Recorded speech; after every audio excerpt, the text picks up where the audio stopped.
नमस्कार, सत श्री अकाल।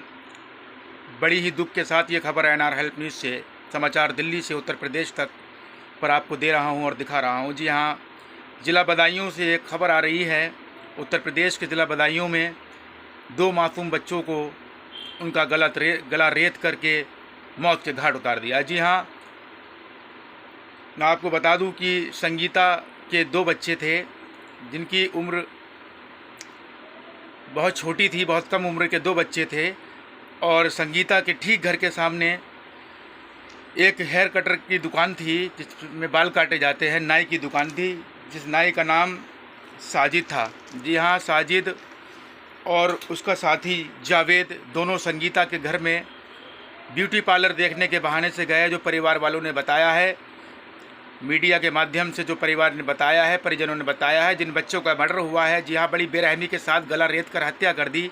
नाई ने अपने उस्तरे से 2 बच्चों का गला काट कर बेरहमी से हत्या कर दी। मैं शर्मसार हूँ और सोचता हूँ कि इस तरह से कैसे कोई इतना बेदर्द हो सकता है, ऐसे कोई इतना खूंखार जानवर बन सकता है। जी हाँ, जावेद और उसके साथी साजिद, इन दोनों ने बच्चों को ऊपर ले जाकर, छत पर ले जाकर उस्तरे से गला रेत दिया, छुरी से गर्दन काट दी। दोनों, जावेद और साजिद, दोनों संगीता के घर में 5,000 रुपये लेने के बहाने से गए थे। 5,000 रुपये लेने गए थे। संगीता ने किचन में जाकर चाय बनाने को रखी और इतनी ही देर में दोनों बच्चों को साजिद और जावेद अपने साथ ऊपर छत पर ले गए। ना जाने कौन सी ऐसी दुश्मनी थी जो बच्चों के साथ निकाली गई। 2 छोटे छोटे मासूम बच्चों से दुश्मनी निकालने का क्या मतलब हो सकता है। बदायूं में बुरी तरीके से हिंसा बढ़ गई है, विवाद बढ़ गया है। आपस में लोग आगजनी हो चुके हैं। ये घटना बदायूं के बाबा कॉलोनी की है। जी हाँ, बाबा कॉलोनी मजिया रोड के रहने वाले विनोद और उनकी पत्नी संगीता के 2 बच्चे, मासूम बच्चों को जावेद और साजिद के द्वारा गला रेत कर मौत के घाट उतार दिया गया है। दोनों की मौके पर मौत हो गई थी। जब संगीता ने ऊपर जाकर देखा तो खून में लथपथ दोनों बच्चों की लाशें पड़ी हुई थी।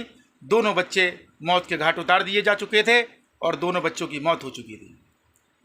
बड़ी ही निंदनीय खबर, बड़ी ही दुखी कर देने वाली खबर आपको दिखा रहा हूं। समाचार दिल्ली से उत्तर प्रदेश तक आप देख सकते हैं किस तरह से कत्ल किया गया है। स्क्रीन पर जो बच्चों के फोटो आपको दिखाई दे रहे हैं, ये 2 मासूम बच्चे जिनका मर्डर हुआ है, जिनका कत्ल हुआ है। हिंसा भड़क रही थी बदायूं के रोड पर, हिंसा भड़क रही थी बाबा साहब कॉलोनी में। बाबा कॉलोनी में हिंसा भड़क रही थी, लोग आग लगा रहे थे। मुस्लिम समुदाय के लोग, जिनका नाम जावेद और साजिद है, ये मुस्लिम समुदाय के लोग हैं और दूसरे समुदाय के बच्चों का इन्होंने कत्ल किया है। आखिरकार कहाँ से जाग जाता है ये खूंखार जानवर। ऐसे लोगों का, फिर दोबारा कहूँगा, ऐसे लोगों का कोई धर्म नहीं होता जो एक दूसरे से नफरत फैलाने का काम करते हैं, एक दूसरे से अपने दिल में नफरत रखते हैं। हिंदू मुस्लिम एकता हमारा मिशन है। जो भी मेरी वीडियो देख रहे हैं, आप सबसे हाथ जोड़कर विनती करता हूँ, एक दूसरे के लिए नफरत अपने दिल से निकाल दो। हिंदुस्तान का मतलब हिंदू और मुस्लिम एकता है। आपस में हिंदू मुस्लिम एकता बनाए रखें, एक दूसरे को अपने सीने से लगाएं, अपने दिल से लगाएं। इस तरह की जो घटनाएं हैं, ये निंदनीय घटनाएं हैं, इन्हें अंजाम ना दिया जाए। अपने अंदर के जानवर को मार दो, अपने अंदर की नफरत को निकाल दो। जब बाबा कॉलोनी में गदर हुआ, हिंसा भड़क रही थी, तभी पुलिस ने आकर, जो हिंसा कर रहे थे लोग, जिन्हें ये गुस्सा था कि 2 मासूम बच्चों का मर्डर किया गया है, तो कातिलों को सज़ा मिलनी चाहिए, पुलिस गिरफ्तार करे।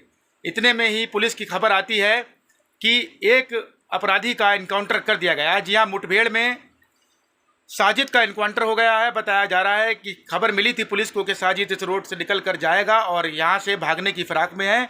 तभी बदायूं पुलिस ने फ़ौरन मौके पर पहुँचकर साजिद को गिरफ्तार करने की कोशिश की, लेकिन बताया जा रहा है पुलिस के द्वारा कि साजिद ने जवाबी फायरिंग की, पुलिस पर गोलियां चलाई और पुलिस पर जब गोलियां चलाई गईं तभी पुलिस ने साजिद को ढेर कर दिया। बदायूं पुलिस ने साजिद का इनकाउंटर कर साजिद को ढेर कर दिया।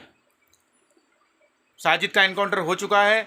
अभी एक अपराधी, एक कातिल फरार बताया जा रहा है जिसका नाम जावेद है। पुलिस का कहना है, प्रशासन का कहना है, बदायूं पुलिस का, कि जल्द ही जावेद को भी पकड़ा जाएगा जिस तरह साजिद का एनकाउंटर हुआ है। लेकिन इस एनकाउंटर ने केस की गुत्थी को उलझा दिया है।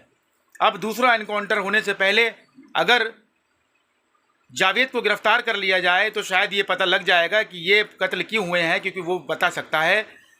अब यही फैसला ये है कि जो बच्चों के पिता है, जो बच्चे, मासूम बच्चों के पिता है जिनकी हत्या हुई है, उन बच्चों के पिता विनोद ने बताया है कि इन लोगों से मेरी कोई दुश्मनी नहीं थी, मेरे बच्चों की कोई दुश्मनी नहीं थी। जी हाँ, बच्चों के पिता ने बताया, संगीता के हस्बैंड ने बताया कि जिन्होंने मर्डर किया है, जिन्होंने हत्या की है, जावेद ने और साजिद ने, इनसे मेरी कोई दुश्मनी नहीं थी, मेरा कोई पर्सनल मामला नहीं था। मेरे घर में इनका आना जाना कभी कभार होता था पैसों के लेन देन के मसले में, कभी उधार की ज़रूरत होती थी तो मैंने उधार भी दे दिया करता था। लेकिन इस घटना को जो अंजाम दिया गया है ये कोई दुश्मनी का मामला नहीं है। तो लगातार बच्चों के बाप इस बात को कह रहे हैं कि हमारी साजिद और जावेद से कोई दुश्मनी नहीं थी। तो मैं पुलिस से आग्रह करूंगा, प्रशासन से, कि साजिद का एनकाउंटर हो गया है लेकिन जावेद को सही सलामत पकड़ा जाए और उससे पूछताछ की जाए। उसके बाद उसके खिलाफ एफआईआर दर्ज हो चुकी है, उसके बाद उसे जेल भेजा जाए और कड़ी से कड़ी सज़ा उसको दी जाए। जी हाँ, जावेद को कड़ी सज़ा दी जाए अगर उसने बच्चों का कत्ल किया है और इस तरह से 2 मासूम बच्चों का कत्ल किया है, एक माँ से उसके बच्चे छीन लिए हैं। ऐसे इंसान को कम से कम उम्र कैद नहीं बल्कि फांसी होनी चाहिए, चाहे वो किसी भी धर्म का हो। क्योंकि फिर से कहूँगा, जो लोग इस तरीके की वारदात को अंजाम देते हैं, इस तरह निडरता के साथ में और कट्टरता के साथ में 2 मासूम बच्चों को मौत के घाट उतार देने वाला कोई शख्स, इंसान नहीं हो सकता। वो सिर्फ और सिर्फ हो सकता है तो जानवर हो सकता है। पुलिस ने एनकाउंटर किया साजिद का, इस पर कोई दुख की बात नहीं है। उसने जो किया उसने वो भर लिया। लेकिन मेन मुद्दा ये है कि जब दुश्मनी ही नहीं थी तो फिर उस इंसान को चोट क्यों पहुंचाई गई। तो ये किसके कहने पर और क्यों हुआ है, इसकी जांच बदायूं पुलिस प्रशासन करे। उत्तर प्रदेश सरकार भी सख्त आदेश दें जांच के, और निष्पक्ष जांच करने के बाद में जावेद से ये पूछा जाए कि ये किसके कहने पर हुआ है। और इन्होंने जो असामाजिक काम किया है, गैर कानूनी काम किया है, 2 बच्चों को मौत के घाट उतारा है, ऐसे लोगों को तो कानून बिल्कुल माफ़ ना करे। एक का एनकाउंटर हो गया है, दूसरे का जेल जाना निश्चित है और उसको फांसी होनी चाहिए। ये मैं पत्रकार राकिम खान आपसे रिक्वेस्ट करता हूं और उत्तर प्रदेश सरकार से विनती करता हूं कि जावेद को पकड़कर उससे पूछताछ की जाए कि किसके कहने पर उसने ये सब किया है। हो सकता है किसी के कहने पर ये सब किया गया हो। और संगीता और विनोद के हाल आप हर न्यूज़ चैनल पर देख रहे हैं, जो हाल संगीता के हैं, जो हाल विनोद के हैं, क्योंकि बड़ी ही मुश्किल से अपने बच्चों को पाला जाता है और 2 मासूम बच्चों को मौत के घाट इतनी बेरहमी से उतार दिया गया। क्या बीत रही होगी उन माता पिता के दिल पर। बहुत ही ज़्यादा दुख की और निंदनीय खबर आपको दे रहा था अपने चैनल समाचार दिल्ली से उत्तर प्रदेश तक पर। रिपोर्टर राकिम खान के साथ एक chief editor Faraz Khan, cameraman Jabir Ansari. अस्सलाम वालेकुम, नमस्कार, सत श्री अकाल।